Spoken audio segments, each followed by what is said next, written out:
Anteprojeto do STF copia planos de Temer e Bolsonaro para mineração em terras indígenas. Artigo de Rubens Valente, publicado dia 27 de fevereiro de 2025 em A Pública. Essa questão da mineração nas terras indígenas era o meu maior medo durante o governo Bolsonaro. E foi o que mais me incentivou a pular de cabeça na campanha, novamente numa campanha pela eleição de Lula presidente. E Lula nos traiu logo no começo do seu governo, quando ele fez o veto parcial da lei do marco temporal, deixando passar o dispositivo que permitia a mineração nas terras indígenas. As pessoas não deram muita atenção a isso porque mesmo os vetos do presidente foram derrubados pelo Congresso. Mas na época eu considerei isso gravíssimo porque foi um sinal que o presidente Lula deu ao país, à esquerda, de que a mineração nas terras indígenas seria tolerável. A verdade é que ela é absolutamente desastrosa, muito pior do que a própria lei do marco temporal, porque ela, se aprovada, é a condenação à destruição completa de todas as terras indígenas do Brasil, mesmo aquelas já homologadas. Proposta de gabinete de Gilmar Mendes recupera trechos inteiros do PL 191, abandonado pelo governo Lula em 2023. Quer dizer, era um projeto de lei proposto pelo Executivo na época de Bolsonaro. Então foi abandonado nesse sentido, de que ele não vai ser proposto pela Presidência da República, mas o STF tá passando. E como o artigo de Rubens Valente mostra muito bem, é uma cópia descarada daquilo que foi colocado ali por Temer e Bolsonaro, né? Tanto é que a inteligência artificial detectou, como vocês vão ver aí no texto, né? Detectou que foi copiado mesmo, foi recorta e cola, né? E isso ocorre com o aval do presidente Lula, né? Enquanto isso, o que a esquerda faz? Não faz nada, a esquerda está tranquila porque a gente tem uma ministra dos povos indígenas que é indígena. E então tá todo mundo de boa com tudo que está acontecendo. O anteprojeto de lei complementar sobre as terras indígenas apresentado pelo ministro do Supremo Tribunal Federal, Gilmar Mendes, copia trechos inteiros ou faz ligeiras adaptações a uma proposta de lei produzida pelo governo Michel Temer em 2018 e do projeto de lei 191 levado ao Congresso em 2020 pelo governo de Jair Bolsonaro. Ambas as iniciativas pretendiam liberar a mineração em terras indígenas, mas foram rechaçadas em 2023 pelo governo Lula após intensa condenação de organizações indígenas, indigenistas e o Ministério Público Federal. A guerra pelos povos indígenas, a luta pela defesa das terras indígenas é uma luta inglória, porque todas as vitórias são parciais, né? Uma vez que eles sempre voltam novamente a atacar com as mesmas coisas, né? Pegou o projeto, copiou trechos e apresentou novamente, enquanto que as derrotas são definitivas. Bora dar uma olhadinha num vídeo que eu fiz mais de um ano atrás, no momento da votação da lei do marco temporal, em que Dias Toffoli, que foi indicado por Lula, fez um comentário defendendo a mineração nas terras indígenas. O jabuti perverso de Dias Toffoli em seu voto no julgamento do marco temporal. Quem assistiu apenas, entre aspas, apenas as primeiras 2 horas do julgamento de Dias Toffoli, ou então apenas viu as notícias no dia seguinte de que ele votou contra o marco temporal, pode ter ficado com a impressão de que o juiz que já chegou a negar a autorização para que o presidente Lula comparecesse ao velório do próprio irmão, pode ter ficado com a impressão de que o juiz está melhorando, se redimindo, mas não. Ele colocou um jabuti no seu voto que é gravíssimo.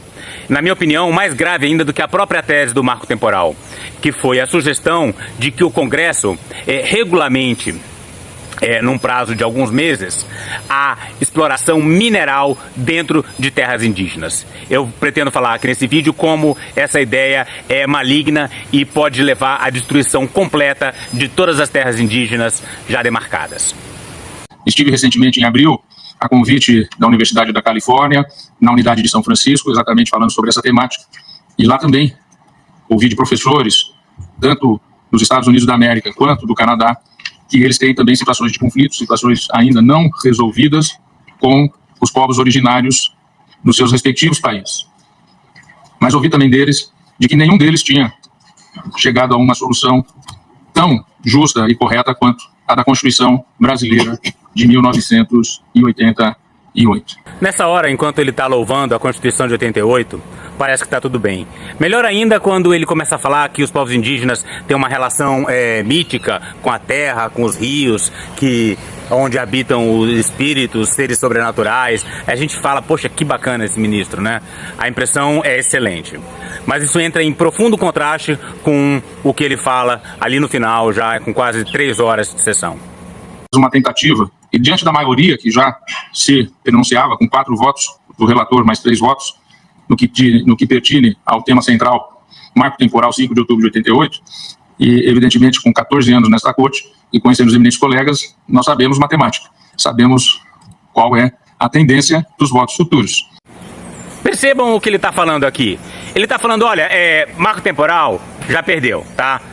Não tem chance disso aí ganhar. Então ele está se justificando para aquelas pessoas que queriam a aprovação do marco temporal. Ele está justificando por que ele deu o voto dele contra o marco temporal, né? Mas tem um recado aí, meio que, olha, pode ficar tranquilo que lá na frente eu vou detonar as terras indígenas. E de fato, a sugestão dele detona mesmo. Muito mais do que a própria ideia do marco temporal. Vamos dar uma olhada logo lá no final do voto. Adiantar 2 horas e meia aí no vídeo. Pois bem, por fim, é o último ponto do meu voto. O último, mas o mais fundamental e o mais sinistro. Eu também entendo, diante da dimensão ampla que foi dada na repercussão geral, muito importante que nós possamos estabelecer parâmetros para um tema que está há 35 anos com uma omissão legislativa do Congresso Nacional. Essa história da dimensão ampla é importante para ele, porque ele está falando de uma coisa que não tem nada a ver. Ninguém estava votando essa questão da exploração econômica nas terras indígenas. Estava sendo votado o marco temporal, mas ele quer enfiar esse abacaxi, esse jabuti, né, que é um abacaxi também, e então ele precisa fazer esse remendo. Aproveitamento econômico das terras indígenas. A omissão legislativa, que eu entendo, ela se dá em prejuízo das comunidades indígenas. Por quê? Existem vários atos de autorização de lavras em terras já demarcadas. Autorizações ilegais que, portanto, devem ser canceladas e não servir como justificativa para a legalização da exploração mineral nas terras indígenas. Apresento aqui também uma tese nova, que ainda não foi por nenhum dos eminentes colegas apresentada, relativa ao aproveitamento econômico das terras indígenas. É aí que está o perigo, e vamos prestar atenção que é grave. Deve-se ter presente, e isso é fundamental, que o artigo 231 da Carta, além de reconhecer aos indígenas os direitos originários sobre as terras que ocupam, também prevê o aproveitamento dos recursos hídricos, incluídos os potenciais energéticos, a pesquisa e a lavra das riquezas minerais em terras indígenas. Faço a leitura do parágrafo 3º do Comando Constitucional do artigo 231. Parágrafo 3º. Comando Constitucional. O aproveitamento dos recursos hídricos, incluídos os potenciais energéticos, a pesquisa e a lavra das riquezas minerais em terras indígenas, só podem ser efetivadas com autorização do Congresso Nacional, ouvidas as comunidades afetadas, ficando-lhes assegurada a participação nos resultados da lavra na forma da lei. Lei essa que há 35 anos não foi realizada. Mas digo, já chegando praticamente ao final, senhora presidente, que passados 35 anos da promulgação da Carta, ainda não foi editada nenhuma dessas leis. Então, é grave e perigoso porque, de fato, isso está na Constituição. Então, aqueles que defendem os povos das terras indígenas devem estar bloqueando, de certa forma, essa regulamentação, porque sabem que é desastroso, né? Que o fato das comunidades serem ouvidas não garante nada, e o fato delas terem participação nos lucros também não resolve a questão, como eu vou analisar mais tarde. A ausência de regulamentação do parágrafo 3º do artigo 231 da Constituição e do parágrafo 1º do artigo 176 da Carta não impediu o avanço da exploração ilegal sobre as terras indígenas. Acabamos de assistir à situação que ocorreu com a área indígena dos Yanomami. Sobretudo da exploração minerária e do garimpo, que é causa de conflitos e que subtrai riquezas dos povos indígenas. Então, ele está usando a mineração ilegal, aurífera, nas terras indígenas como pretexto para buscar essa regulamentação. O que não impediu o avanço dos garimpeiros sobre as terras indígenas foi a negligência do Estado, incluindo a negligência do Judiciário. Tá? Então a ocorrência do garimpo ilegal não pode servir de justificativa para a legalização de atividades mineradoras. Muita gente fala, não, o dano da garimpagem ilegal vem da ilegalidade, mas não é verdade. Basta a gente ver o que aconteceu em Mariana, em Brumadinho, basta você ver o que está acontecendo no país inteiro, em que as mineradoras estão acabando com Minas Gerais, acabando com tudo. Né? Então, o fato de ser legal não significa que não há prejuízo ambiental seríssimo. Subtrai deles inúmeros direitos, como participar das decisões que envolvem essa exploração e da participação, evidentemente, que pela Constituição a comunidade, o povo indígena respectivo tem direito à participação do produto da lava. Vamos comentar um pouco mais tarde essa observação de que os indígenas teriam direito à decisão sobre o que acontece no seu território e a participação nos lucros. Agora vamos primeiro dar uma olhada no resumo dessa nova tese enfiada pelo Toffoli no voto do marco temporal. Item 15 e último, a ausência de regulamentação do parágrafo 3º do artigo 231, combinado com o parágrafo 1º do artigo 176 da Constituição, configura omissão legislativa inconstitucional em detrimento das comunidades indígenas que sofrem os efeitos do aproveitamento de recursos hídricos, orgânicos, hidrocarbonetos e minerais em seu território e não participam de seus resultados. O Tribunal estabelece o prazo de 12 meses ao Congresso Nacional para legislar sobre o tema, observar os seguintes requisitos que o Congresso Nacional deverá observar. Autorização do Congresso Nacional, artigo 231, parágrafo 3º. 2. Oitiva das comunidades afetadas, 231, parágrafo 3º e Convenção 8169. 3. Garantia de participação dos indígenas nos resultados do aproveitamento dos recursos minerais, orgânicos, hidrocarbonetos e hídricos em suas terras, bem como de indenização pela restrição de seu usufruto. 4. Instituição de regime próprio de aproveitamento das terras indígenas. 5. Necessária observância da legislação ambiental e setorial. 6. Observância da autonomia organizacional das comunidades indígenas para a gestão e aplicação dos respectivos recursos, devendo a FUNAI prestar o apoio necessário. 7. Realização de estudos prévios da terra indígena para avaliar os impactos da exploração e seu potencial, observado o planejamento setorial. E 8. Instauração de processo concorrencial para o acesso aos títulos minerários em terras indígenas. E do caso concreto. Eu vou tentar fazer um esquema bem didático para mostrar por que essa proposta é desastrosa. Então vamos lá, no início não havia nada. Então a gente começa a criar um rio, né, com seus afluentes, aqui um outro rio, talvez da mesma bacia, cheio de afluentes, e vamos jogar aí uma floresta verde preservada. Ao longo dessa floresta a gente tem recursos minerais. Vamos usar o ouro, que é um exemplo, um bom exemplo. Então começa a botar ouro aí, ouro para tudo que é lado, né? Floresta e ouro. E a gente tinha povos indígenas vivendo aí nessa floresta, por toda a área, sem limitações, era tudo deles, e viviam ali em cima desse ouro, não dava muita bola para o ouro, não era uma coisa importante. E aí chega o primeiro homem branco de um lado, homem branco do outro, que começa a explorar esse ouro, né? Aí que os índios percebem, olha, por que esse homem branco presta tanta atenção nisso? E vai acabando com o ouro ali no entorno da sua área de ocupação. O homem branco também traz o gado, né? Então é gado de um lado, gado do outro, e aí os desmatamentos vão aumentando, né? Até que chega uma hora que a gente tem um processo civilizatório verdadeiro, que é a demarcação de um território para esses índios, que eles tinham, tudo era deles, né? Agora conseguiram pelo menos conquistar algum território. E o homem branco termina de desmatar tudo que há em volta. Não satisfeito, eles começam agora a invadir a terra indígena para fazer o garimpo ilegal, né? Então eles cooptam algumas lideranças e vão fazendo a garimpagem ilegal. É precisamente nesse ponto em que nós estamos, né? As terras indígenas essencialmente preservadas, o entorno completamente destruído e algumas atividades mineradoras ilegais atacando as terras indígenas, principalmente no seu entorno, pelas bordas, já prejudicando várias comunidades, contaminando rios, trazendo doenças. Aí vem a proposta de Dias Toffoli, que fala, olha, a garimpagem ilegal já está acontecendo ali dentro. Ela já é uma realidade. Então nós temos que regulamentar a exploração mineral nas terras indígenas. Aí alguém sempre pode falar que tudo bem, porque as comunidades vão ser consultadas sobre o desenvolvimento dessas atividades mineradoras. E se elas não quiserem, elas não vão ser obrigadas, né?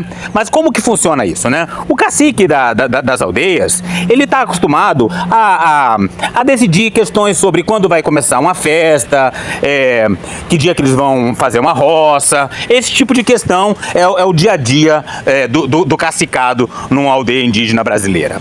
Mas aí o que a gente tem aí? O cacique da esquerda, ele tem o garimpo ali ilegal, então ele já tem um pouco mais de dinheiro, ele consegue comprar uma caminhonete, ele tem um motor novo, ele sempre tem gasolina. Enquanto que o cacique da direita, vamos supor que ele fosse mais conservacionista, né? Não quer ver a sua aldeia, a seu ambiente degradado. Então ele luta contra a mineração, né? Mas as pressões da necessidade financeira, e a gente sabe que as mineradoras podem fazer uma pressão gigantesca, né? Um assédio fortíssimo, como a gente viu aqui em Altamira, né? A pressão para que aceitassem Belo Monte, né? Eles vão assediando, que é um trabalho que já vem sendo feito pela Vale, que financia os povos indígenas em grande medida, né? A pressão vai ficando tamanha que uma hora aquele cacique da direita vai terminar cedendo a essa pressão para abrir o seu território para uma atividade mineradora. Não podemos nos esquecer também que uma terra indígena possui várias aldeias, não existe um poder centralizado, né? Então quem é que vai tomar essa decisão se uma mineradora vai poder ou não entrar numa terra indígena? Agora eu coloco aí a figura, o cacique da terra indígena mais ao sul, né? Ele pode ser contra a entrada dessa mineradora, mas o cacique da aldeia mais ao norte pode permitir essa entrada. E aí a atividade mineradora vai acontecer lá, o que vai terminar poluindo o rio, que vai afetar a aldeia que está mais ao sul.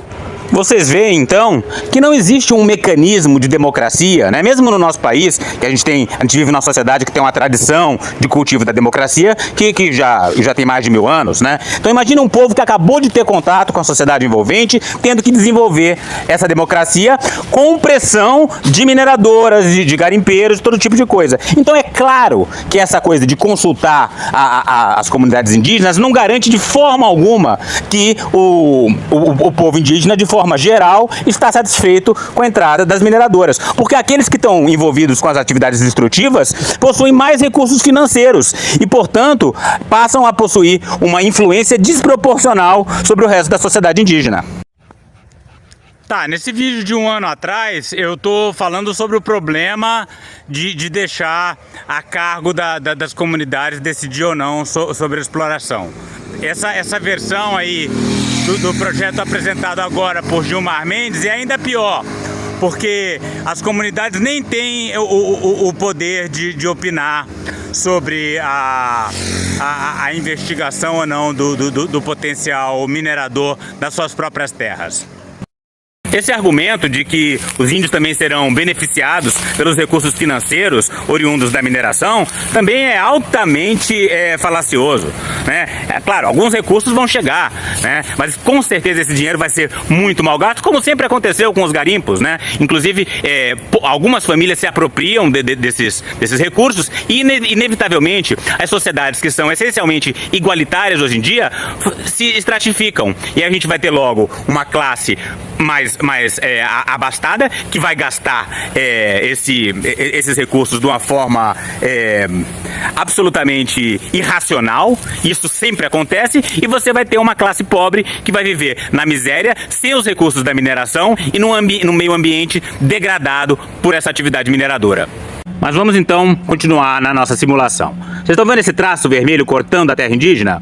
É porque a mineração não é possível sem a construção de estradas, né? Então o cacique da direita ali permite a mineração. Olha só, agora a estrada começa a lançar uma série de ramais, né? Então a estrada vai sendo ocupada por não indígenas, né? Que vão ali fazendo seus pequenos desmatamentos, estabelecendo pontos comerciais e também criando pequenas vilas onde antes era um território puramente indígena. Alguém pode imaginar, então, que essa rede de infraestrutura que teria que ser construída dentro da terra indígena para permitir a mineração seria provisória e que depois de terminadas as atividades, ela seria desfeita e o território indígena seria mantido. Isso aí não pode estar mais errado. Todo mundo que trabalha com a questão indígena sabe como é absolutamente difícil, quase impossível, remover invasores da terra indígena. Basta ver o que está acontecendo agora na terra indígena Piteréua, ali em São Félix do Xingu. A gente tem certas vilas que se formaram lá dentro e sempre, todo governo, alguém fala em fazer a remoção desses não índios da terra indígena e ninguém consegue, porque é politicamente muito difícil, né? Você chegar numa vila e derrubar a casa com mulher abraçada com filho chorando, casa caindo, isso aí politicamente é muito desgastante. Por isso que fazer desintrusão de terra indígena é muito, muito difícil. Basta ver a terra indígena Cachoeira Seca também, aqui do lado do Xingu. Era uma das condicionantes de Belo Monte, remover essas pessoas, né? Esses não índios que vivem dentro daquela terra indígena. Por que isso nunca acontece? Vê se o governo Lula agora, que está até agindo contra o garimpo ilegal nas terras indígenas, está agindo para remover aquelas vilas que já estão estabelecidas dentro de terras indígenas completamente homologadas. Não acontece. Como eu já disse, esse é um trecho de um vídeo antigo, né? Então eu estava até mais otimista com relação à remoção dos garimpos nas terras indígenas, né? Atualmente, em 2025, os garimpos estão voltando para a terra indígena Yanomami, os garimpos continuam funcionando na terra indígena Kayapó, ou seja, uma desgraça completa. Mas vamos continuar vendo esse vídeo relativamente antigo, porque ele segue perfeitamente atual.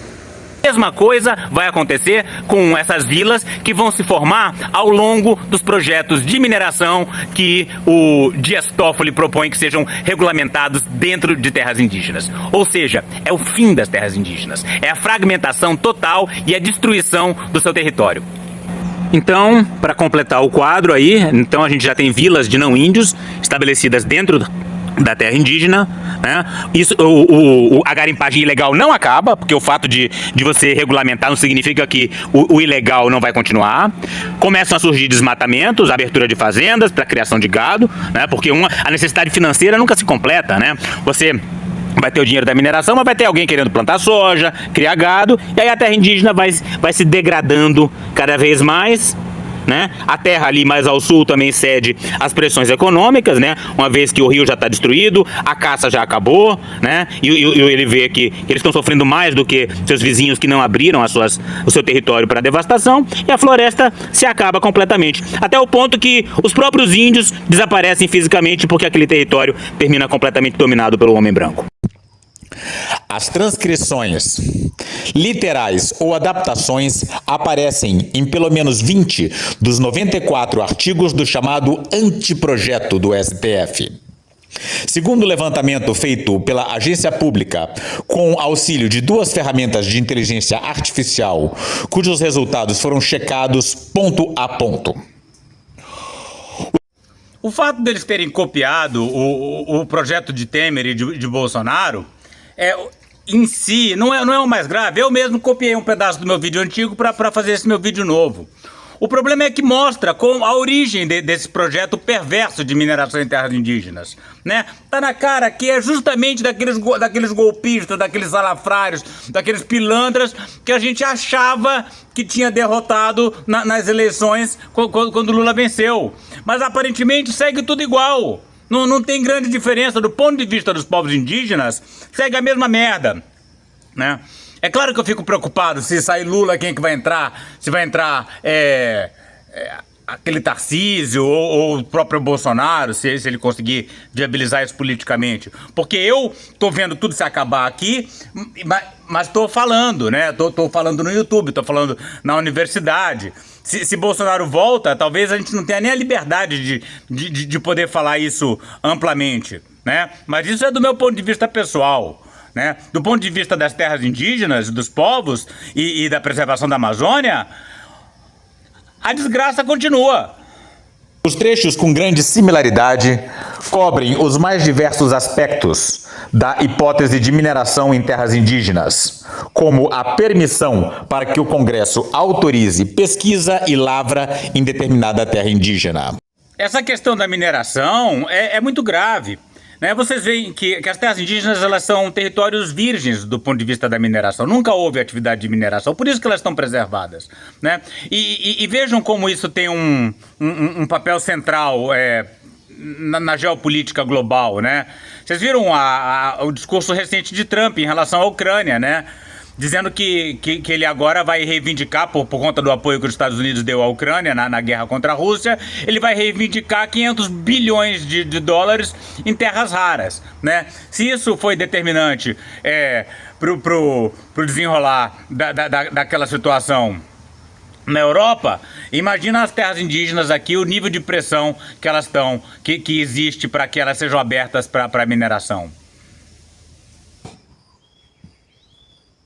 A proposta de Mendes ficou conhecida no dia 14 de fevereiro, em uma decisão sua no bojo de uma ação direta de constitucionalidade, na qual ele criou também uma comissão especial de conciliação para tratar da tese jurídica do marco temporal. O que a mineração em terras indígenas tem a ver com conciliação do marco temporal? Não tem nada a ver. É como se fosse a conciliação é a seguinte: a gente pode até demarcar novas terras para os índios, mas a gente vai ter o direito de entrar nessas novas terras e explorar minério. Que conciliação é essa, né? Vocês podem até ter terra, mas a gente vai ter o direito de destruir essas terras? Que porra de conciliação é essa? Tá? E o governo tem que parar de apoiar essa história de conciliação. Quem vive falando de conciliação agora é Sônia Guajajara. Outro dia, querendo fazer a conciliação entre os fazendeiros do Mato Grosso do Sul que querem matar os índios e os índios que não querem morrer. Como é que você concilia isso? No processo de demarcação das terras indígenas. A decisão não traz explicação sobre a origem dos artigos. A Pública solicitou esclarecimentos ou comentários do ministro no seu gabinete do STF sobre as cópias e adaptações. Eles foram indagados também sobre as fontes usadas para a confecção do anteprojeto. Por meio de sua assessoria de comunicação, o tribunal respondeu sem comentários. O anteprojeto copiou também pelo menos 2 artigos inteiros do projeto de lei do Senado número 169, apresentado em 2016 pelo senador Telmário Mota e arquivado em 2022. Em 2023, Telmário foi preso pela polícia sob acusação de ter mandado matar sua ex-mulher, Antônia Souza, de 52 anos, que também era testemunha em um processo no qual o ex-senador era acusado de estuprar a própria filha. Que pessoa incrível esse Telmário Mota, né? Deve ser uma pessoa maravilhosa. Uma pessoa acusada de estuprar a própria filha e matar a mulher por isso, para evitar que ele seja investigado no estupro da filha. Deve ser uma pessoa incrível. Vocês veem então que o projeto de lei dele então deve ser tão incrível quanto ele. E é isso, né? É esse tipo de projeto de lei, desse tipo de gente que é acusado de estuprar a filha e matar a mãe da filha, que está sendo incorporado nessa lei de mineração em terras indígenas. Gente, pelo amor de Deus, olha só o que é isso. A mineração em terras indígenas que está sendo tolerada pelo Lula, que é o nosso presidente, que a gente ajudou a eleger, que é o nosso sonho de democracia pós-ditadura militar. Tá tudo errado. Há 2 anos, o governo Lula pediu que o PL 191 deixasse de tramitar no Congresso Nacional. Como o Executivo era o próprio autor do PL, em 2023 ele foi retirado. Tá, nessa altura o lulista, o governista deve estar falando: aí, Rodolfo, se ferrou. Suas próprias palavras, você mesmo está lendo aí que o governo retirou o PL. Sim, o governo retirou o PL, não é ele que vai fazer, ele vai deixar que os outros façam, né? Não vamos nos esquecer que o governo está calado quanto a isso, não está se manifestando contra esse absurdo e que Lula não fez o veto total da lei do marco temporal, ou seja, não vetou o trecho que prevê a mineração nas terras indígenas.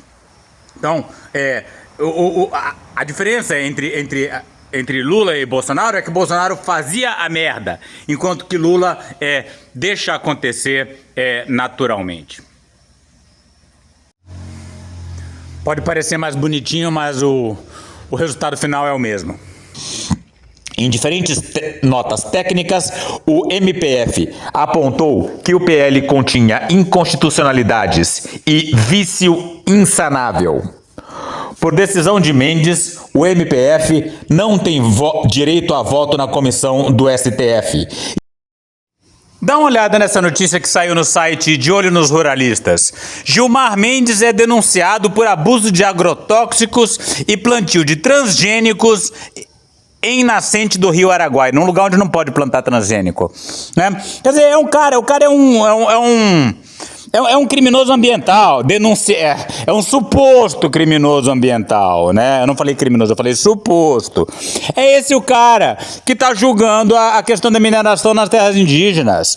Um cara que é acusado de jogar agrotóxico onde não deve, né? Porra, olha só em que situação que a gente está.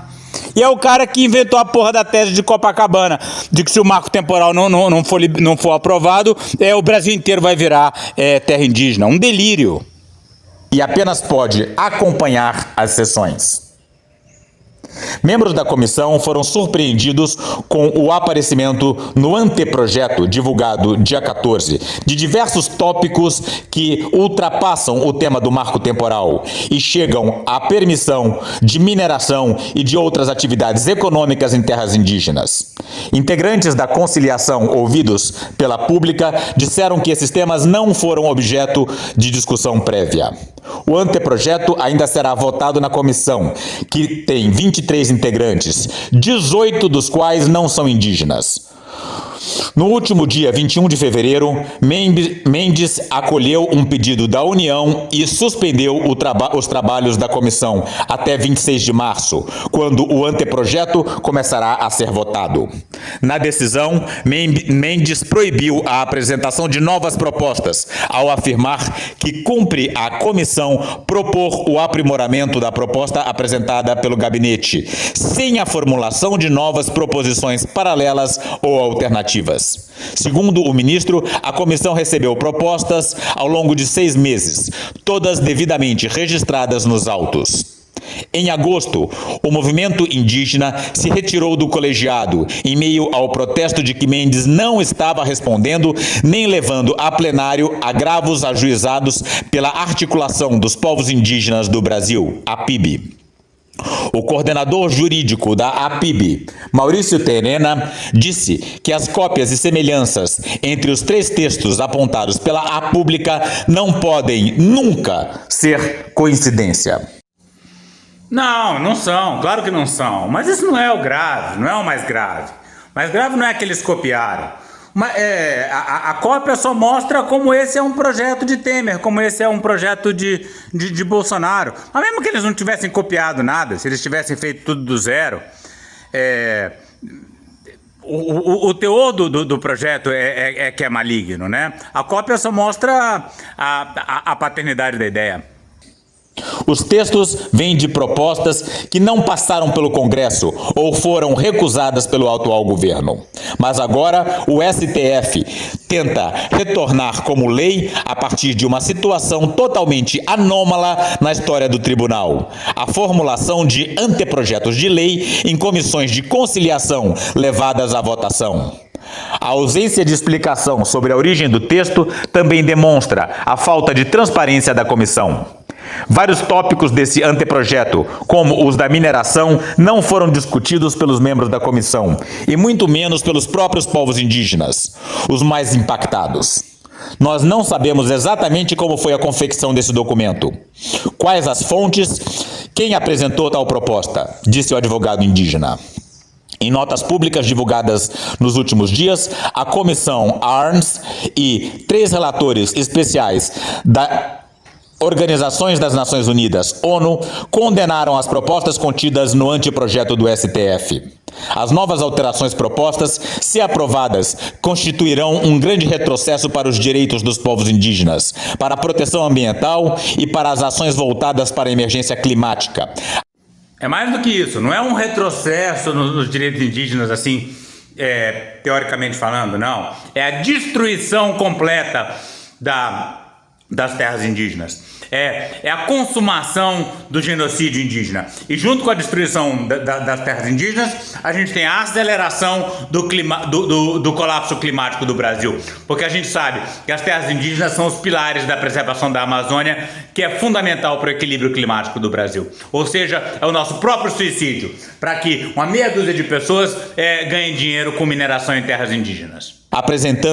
Ameaçando o direito de todos a um ambiente limpo, saudável e sustentável. Se aprovada, a proposta poderá agravar significativamente a tripla crise planetária das mudanças climáticas, perda de biodiversidade e poluição tóxica, com impactos negativos para os direitos humanos dos povos indígenas e todas as pessoas do Brasil, disseram os relatores da ONU em nota divulgada nesta terça-feira, dia 25. Em nota, a Comissão ARMS apontou que a conciliação do STF acabou apresentando uma barganha sobre o direito fundamental alheio, assumindo a feição cada vez mais impositiva. Não se compõem conflitos sem consentimento e participação da parte mais afetada, que são os indígenas. Uma conciliação sem partes legítimas foge ao padrão constitucional. Cabe ao STF proteger direitos fundamentais e não abrigar transações contra eles. Esse fórum extravagante de disputa política que nele se instalou não tem competência nem legitimidade para propor nenhuma alteração normativa, diz a nota da Comissão de Notáveis Defensores dos Direitos Humanos, criada em 2019 em contraponto ao governo Bolsonaro. Similaridade entre textos varia de 85% a 95%, aponta inteligência artificial. Ao analisar os 20 artigos do anteprojeto, selecionados pela Pública, a ferramenta DeepSeek apontou uma similaridade com outros 3 textos, geralmente alta, variando entre 85% e 95%, e concluiu que o significado e o conteúdo são muito semelhantes. A comparação entre os 3 textos indica trechos inteiros transcritos literalmente ou pequenas variações e adaptações. A prática do copia e cola fica ainda mais evidente no artigo 41 do anteprojeto do STF. Mas uma transcrição quase literal, dessa vez do artigo 4º da proposta de Temer em 2018. O texto do STF, porém, comete uma falha reveladora ao identificar a FUNAI como Fundação Nacional do Índio. Trata-se do nome que o órgão tinha em 2018. Em 2023, ele foi rebatizado Fundação Nacional dos Povos Indígenas. Os trechos com grande similaridade tratam do processo de consulta às comunidades indígenas, autorizam estudos minerários, mesmo que as comunidades proíbam o acesso ao território. Estabelece o papel do Congresso na autorização da pesquisa e lavra. Cria um... Imagina, esse Congresso cheio de garimpeiro vai ficar responsável pelas autorizações de pesquisa e lavra de atividade mineradora nas terras indígenas. Tão fodido. Um conselho curador que terá a função de fiscalizar os recursos decorrentes da participação das comunidades indígenas no resultado da lavra de recursos minerais e calcular indenizações, entre diversas outras medidas. Aí depois o povo vem reclamar, a popularidade do Lula tá caindo, não sei o quê. Tá, eu fiz campanha forte pro Lula. Olha, essa camiseta foi comprada na campanha. Vocês geralmente estão me vendo de vermelho, porque o que eu comprei de camiseta vermelha para usar na última campanha eleitoral, agora eu tô aqui usando, né? Mas eu vou me dedicar da mesma forma para reeleger Lula. Posso até tentar, mas eu não vou ter o que falar. Eu vou falar o quê? Precisamos reeleger Lula para evitar a destruição da floresta amazônica? Eu não vou ter coragem de falar isso. Reeleger Lula para parar o genocídio indígena? Como é que eu vou falar um negócio desse? Eu não tenho condição de falar um negócio desse. É claro que eu vou votar nele contra algum imbecil da extrema direita. Mas a gente vai ficando sem argumentos, né?